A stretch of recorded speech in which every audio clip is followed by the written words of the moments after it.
your name, where you're from, something small about you Yeah. to the audience. Okay. Start now? Ready. Okay. I'm Andrea. I'm from Spain. Now I live in London, where I work in a publishing house, and I love writing and figure skating. How did we become friends? Ready?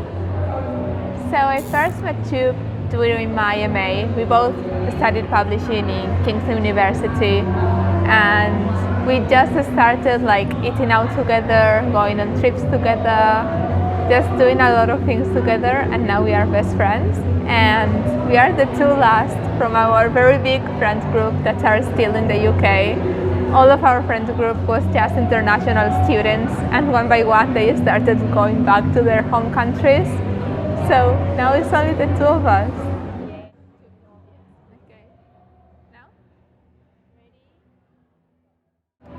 So when I was 19, I won a writing competition in Spain.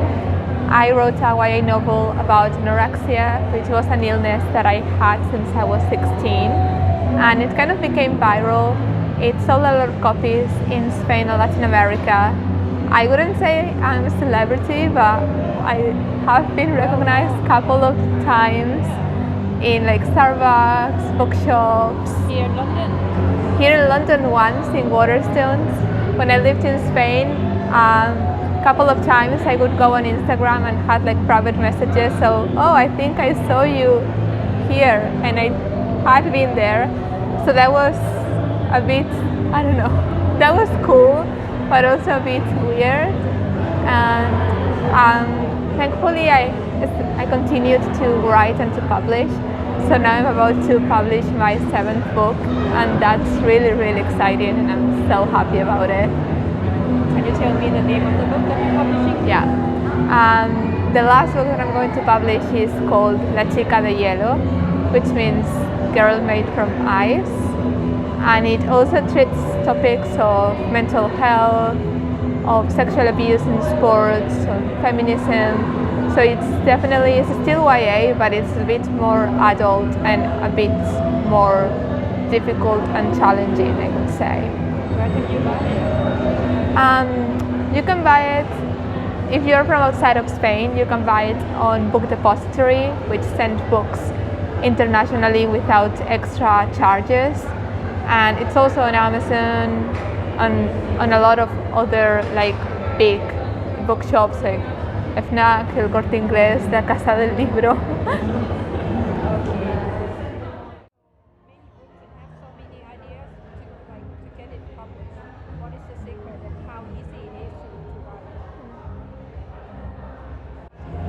So that's kind of difficult because there are days where I think, oh, it's such an easy job, it's so amazing. I don't know how not everyone writes.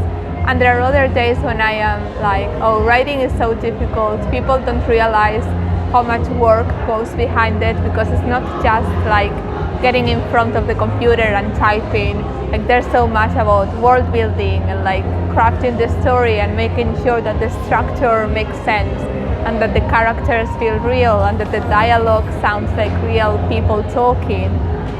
So I say like the actual moment where you're writing, if you really like the story and like if you're really passionate about what you're talking about, it's easy because it comes from a place of just wanting to communicate. But all the work that's behind it, it's so much work. But at the same time, it's so fun because it lets you learn so many things of all the different topics that you cover in your stories. You learn so much with every single book that you read. And for me, I think because I have so many interests and like my brain is kind of like so fast, like I get distracted so much because I get so many ideas and I have so many things that interest me, but only for a short period of time, that I just use all of that energy towards my stories. Yeah. So an advice for something who just started to write and wanted to be a writer, and something who just thinking about it but never actually write. Yeah. So I would say that if you have already started, definitely read as much as you can. Like every single book you read teaches you so much. Even the books that are not good, they teach you how to not to do things. And if you're just thinking about it, just start writing whatever you're really passionate about right now. Don't think about it too much, because first drafts are supposed to be really bad, and you can make it better afterwards, like rewriting and correcting it and editing it. So definitely don't be afraid and just start. And something who's just thinking about being a writer, what advice would you give to them? Should they start, or what should they do? Or should they just thinking about it but not actually do it? I say definitely just start. Read a lot. Think about the books that you like and why you like them. What makes those stories work for you? What interests you about those books? And just start, because you will never feel 100% ready. So just go for it. What is your opinion on reading and why it's important that people need to read? Yeah. Okay. I just think reading is so much fun, and sometimes when you're a student you don't realize it, because the only books you read are the books that your teacher tells you to read, and many times they are just books that you're not interested in. But reading is so much fun. It teaches you so much about things that you would never know if you hadn't read about it. You can learn so much about so many different things, and it's just great fun, great form of entertainment. Storytelling is in everything. It's in cinema, it's in video games, it's in TV shows, even on TikTok. It's just a different format, and definitely it's such a shame that sometimes we only read the books that we are made to read, and we never find the one book that makes us fall in love with reading. Can you give us your opinion and your thought on what are the key factors that make... I think one of the biggest ones is seeing your family members read as well. Because I feel that a lot of times parents are like, oh, my kid doesn't want to read. And then you ask them, oh, what kind of books do you read? And they're like, oh, I don't have any time. And then like maybe after work they start watching Netflix or something like that. And definitely if you don't see the people around you read, why are you going to pick up a book? If nobody around you likes to read or like enjoys a book, your kid isn't going to think, oh, this is something that is actually cool. For me, definitely, especially because I had so much trouble learning how to read. I wanted to learn because all of my family were such readers. There were so many different kinds of books when I was a kid. And I think also a big motivator was people in my family giving me books as presents, so that would be something like exciting. For example, when I was a kid, I used to get sick a lot. So every time I went to the hospital, because it was not a fun experience, my mom would buy me a book as a reward. And that might kind of books seem like a special thing, like something fun, like a toy.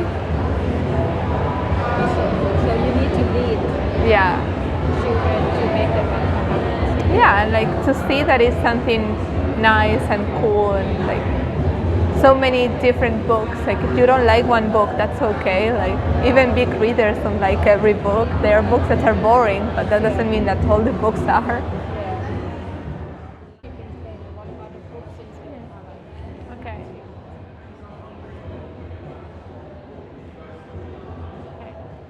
So publishing in Spain is definitely a smaller business than it is in the UK.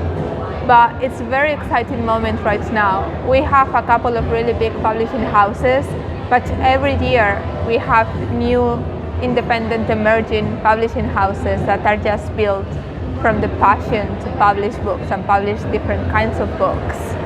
I think Spain gets a bad press for not being a reading country, but in my experience that is not the case.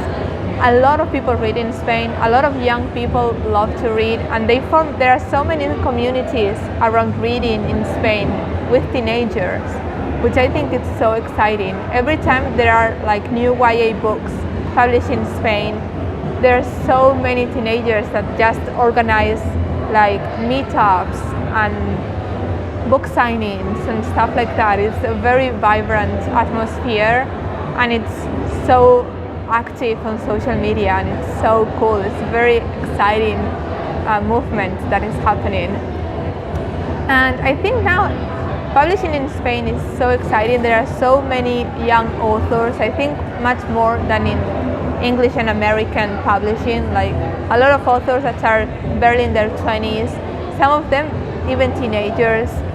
And I think right now publishing in Spain is really pushing for diversity and like different points of view and like different stories, which I find is really exciting because Spain is not as heterogeneous a society as the UK or America. We don't have as much immigration, we don't have as much diversity, but I think it's really important that people in Spain still want to see a lot of diversity and a lot of different stories and a lot of different points of view.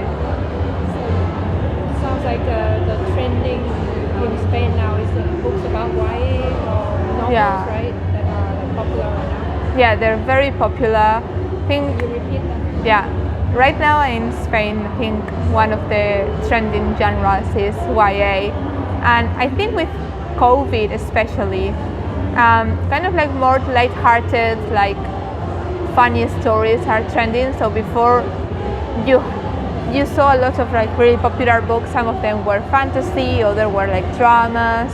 But I feel like right now what readers really want to read are sort of like rom-coms or romantic comedies, books that are like really quick to read, like really funny, and that kind of like make you forget about all the crazy things happening in the world. So cool. Thank you so much, Andrea. Thank you. So, if anyone wants to find out more about your books and Yeah. if you want to learn about publishing in Spain, can you share your IG to the audience? Yeah. Yeah. So my handle on all social media is my full name, Andrea Tome _ So that's ANDREATOM for mother E _. Okay, cool. So anyone who wants to follow her, go on that Twitter, and then maybe if we can do another interview again on something else. Thank Yeah, you, good Andrea. love.